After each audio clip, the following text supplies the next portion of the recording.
are a number of key people in a parliament. Most people, if asked who is the most important person in a parliament, would probably say the Premier.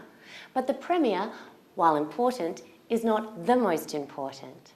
He or she is the head of government, not the head of a parliament. That position lies with the President of the Upper House, the Legislative Council, and the Speaker of the Lower House, the Legislative Assembly. Together, they are the presiding officers of the Parliament. In other words, they are joint number one. The Honourable Kate Doust is the first woman to be President of the Legislative Council in Western Australia. She has been a Member of Parliament since 2001, but she doesn't need to wear the wig. I think I said on my first day I'm very interested in seeing how we can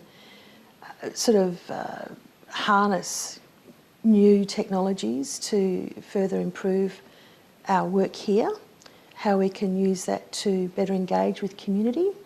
So I think that's an interesting discussion.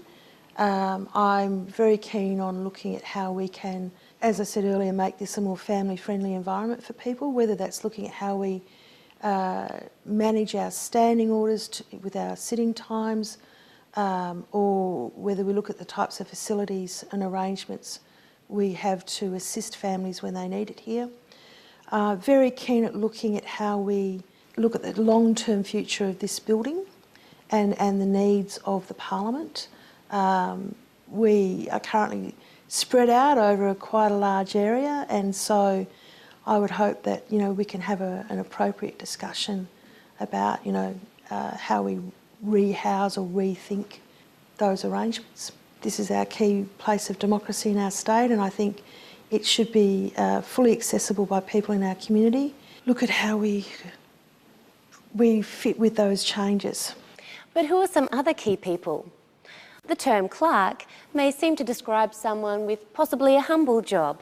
However, in a parliament, the clerk holds a very powerful position. I sometimes have people phone me up and I tell them I'm the clerk, and they say, well, put me through to someone who's in charge. And I say, well, I am. And that's the real, I suppose, the misconception and the irony about the title of clerk. One of the roles of a clerk is to ensure that the legislation or the bills that are passed through the houses do so in a proper and constitutionally valid way. So I'm the clerk of the Legislative Council, but I have another role as the clerk of the Parliaments. That role is to ensure that the bills that pass both of these houses do so in a constitutionally valid way, and also that the bills that go to Her Excellency for the Royal Assent have been passed, are in the same form as passed by both houses. So for a bill to become a law and be available for the Royal Assent, they have to be in identical form. So we can't have the Legislative Assembly pass one type of proposed law and the Council pass another one and present something to the Governor for the Royal Assent, because they're not in identical form. So there is a checking process that occurs, a very thorough one, that involves not only staff of my department, but also Parliamentary Council's office. One of the most important things is to keep proceedings going and to make sure that they're happening in the correct manner, in the correct form, and in the correct order as well. So keeping a track of that. But then also providing advice to all the members, potentially all 59 members. Not that we get asked by all of them at the same time, but whenever proceedings are on foot, we'll get asked to perhaps draft amendments, or a member might want to get some procedural advice about what to do next. The Speaker might need advice from the Chair. So I need to be able to provide sort of quick and timely advice to the members. Sometimes it might even be a member of the same side asking for advice, and we have to provide that advice confidentially, so I can't let anyone know that someone else has approached me. So I might be giving the same advice to that person. I might be giving advice on the same subject matter, but to the other side. Parliament House in Perth was opened in 1904. It is an old building and takes a lot of maintenance to keep it looking at its best. It is a huge and expensive task. Who is in control of that? Rob Hunter is Executive Manager of Parliamentary Services, and he will explain some of the things his department is required to undertake to keep the building going. Parliament as an organisation is 3 departments, and Parliamentary Services is actually the largest of those 3 departments, but not necessarily more important, but does provide all the support services now. It is actually a fairly complicated department because we look at a whole lot of things, including the building, making sure that the grounds and the building's kept to a standard that people can be proud of, and also is very welcoming. And also looks at things like IT infrastructure, the library, education office, finance, HR, Hansard, which is a very important aspect of our area. So keeping it all together takes a fair bit of coordination, but we stay in the background just so that we can support the members of Parliament and the 2 chamber departments. So we're pretty proud of what we do, but it's a lot of coordination, a lot of time and a lot of planning. But a parliament would not be parliament without politicians. So, how do you keep 95 members of parliament under control? They need to be whipped into line, and that is the job of the whip. The government whip sits here. It comes from the fox hunting term, the whipper-in, who kept the hunt going in the right direction. They must keep the pack together and prevent the hounds from straying or rioting. Not an easy task.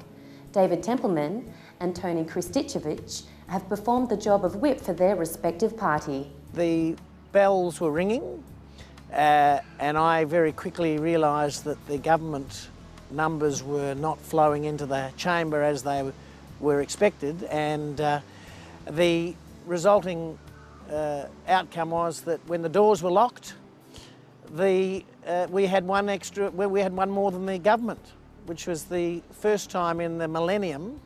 And I, of course, highlighted it was the first time this century that we had seen the opposition win a vote on the floor of the House. Very embarrassing for the government and certainly controversial for them. Apparently, a number of the ministers claimed that they had not heard the bells, which I found a little interesting. But the result was an embarrassing moment for the government, and I highlighted very clearly that the maintaining of the numbers is essential for the whip. Basically, as the whip, you need to know what's going to happen before the opposition even knows what's going to happen and what they're thinking. It's quite interesting. I know and there's no manual that tells you how to do the job. There's no handover. Pretty much you're given the mantle from day one and you're off and running. And I remember on the very first day, the Premier came up to me and he asked me a question, and I had no idea what the answer was. And my response to the Premier at the time was, the opposition's getting back to me, and I'll get back to you as soon as I find out. And then I ran off and found out what he wanted to know. I didn't tell him I had no idea. That was not going to be my upfront response, but I worked out pretty much straight away there and then that I needed to know everything that was going on about everything in Parliament as well as possible, because people would come up to you and say, how many speakers do the opposition have? Are we going into consideration in detail? Is there going to be a vote? Are they going to be moving any amendments?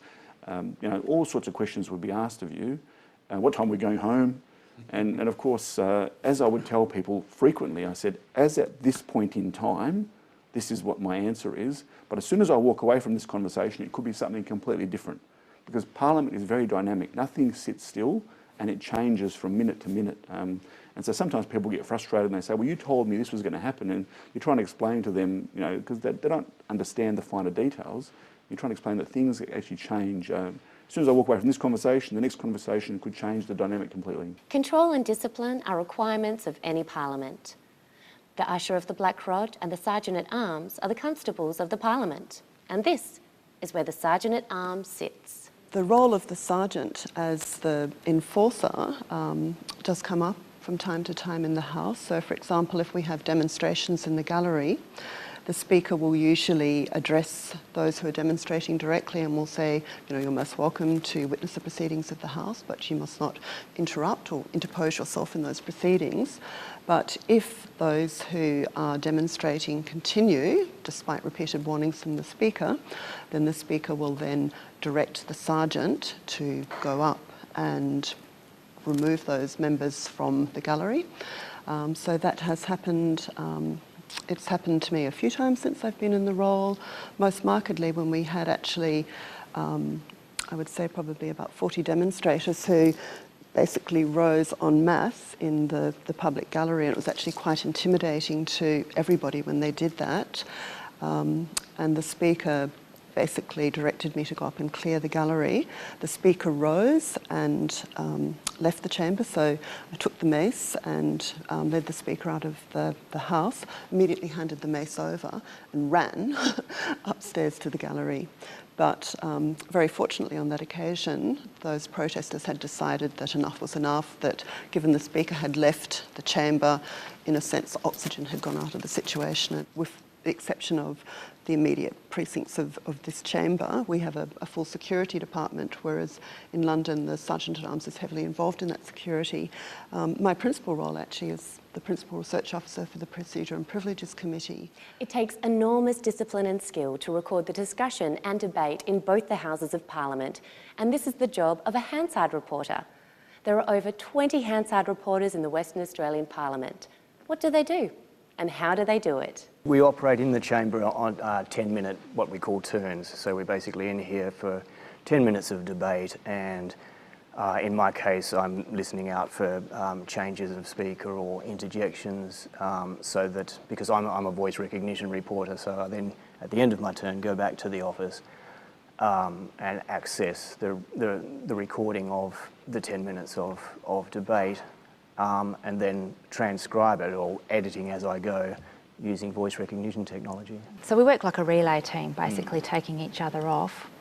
And I use this stenography machine, so I come in and basically take down the names of who's talking at the time, and I also listen and maybe do some editing when I take down. So I'm really, the voice, rather than being a language where you listen and speak, I'm sort of feeding that information through to my hands and editing as I go along. So perhaps something's said that's not quite grammatically correct, and my brain automatically changes it to be readable or make sense. That's part of the skill as well, with just making that an automatic process when you're a stenographer. If an army marches on its stomach, as Napoleon is reputed to have said, then so does a parliament.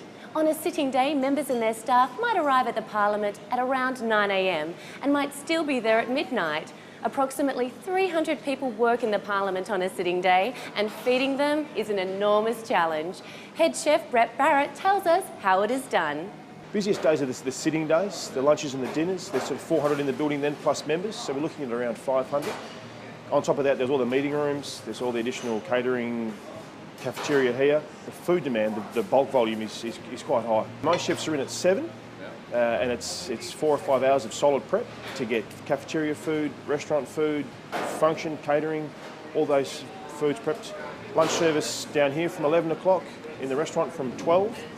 2 hours of lunch service, it's packed down, orders, logistics, any maintenance, faults, OSH issues to deal with, answer some emails, and then do it again tomorrow. On a sitting day, we have the dinner service, an extra 120 covers upstairs, and on a table d'hote menu, and then probably another 100 plus down here on top of our normal numbers.